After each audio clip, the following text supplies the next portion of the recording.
Besiz Cheshmirab Salla fermer xo'jaligida bu yil 45 gektar paxta maydoni rejalashtirilgan. Hozirgi kunda 30 gektar paxta maydoni ekib bo'lindi 2026-yilda. Bu yil paxta ekish jarayoni ozgina kech qoldi, sababi tabiatda aynan yog'ingarchiliklar ko'p bo'lganligi sababli yerlarning o'z tobiga kelishi sal kechikdi.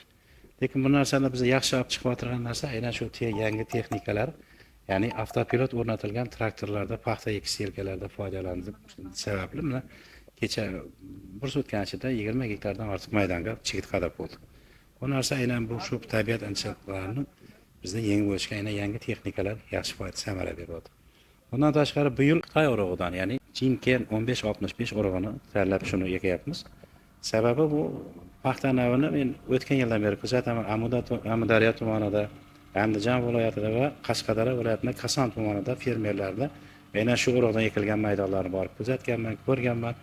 Bu yerda oddiy ochiq usulda ekilgan maydonlarda u tomonda 62 sentnerdan, tomchilash sug'orish orqali esa 91 sentnerdan paxta olingan maydonlarni ko'rganman. Nasib qilsa 76-10 sxemada bu narsani egamiz. Bundan avvalgi yillarda juda ham ko'p bir to'g'risi xatoliklar bo'ldi. Ya'ni qishloq xo'jaligida bu yangi texnologiyalar yaxshi emas edi, texnologiya.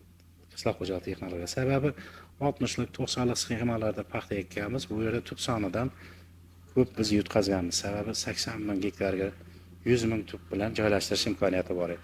Hozir bu 76-10 sxemada esa aynan 220 ming tubdan hattoki 260 ming tubgacha joylashtirish imkoniyati bor.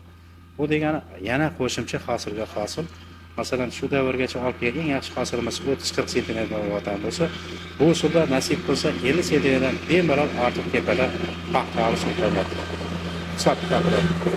Aynan qishloq xo'jaligiga bu ilmiy yondashuv asosida yondashsak, nasib qilsa katta xirmonlarni ekdik. Muhtaram prezidentimiz aytganday paxtadan 50 sentner, bug'doydan 100 sentner olishni ko'zlagan fermer haqiqiy fermer bo'ladi degan narsa bu katta nima emas. Sababi ilmiy yondashsa haqiqatan bu sentnerlarni olish imkoniyati bor.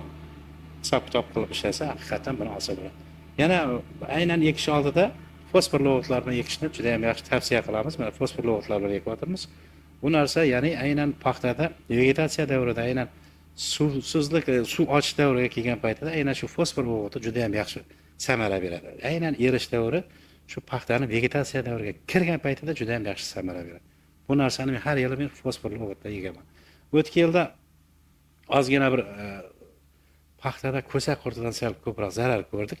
Aynan bu chigitning yana bir afzallik tomoni bu ya'ni ko'sak qurtiga qarshi emlangan bu o'zidan ya'ni bir zaharli suyuqlik chiqaradi-da, bu ko'sak qurtini olib kelish, kapalak qo'nish, unga lichinka tashlash, qurt shaklda ko'saklarni teshish bu narsalar xudo xohlasa kuzatilmaydi. Sababi bu ilmiy yondashilgan, ishlov berilgan Xitoy chigitlari sanaladi. 2025-yilda asosan bizlarda ko'sak qurtidan jabr ko'rish bo'ldi.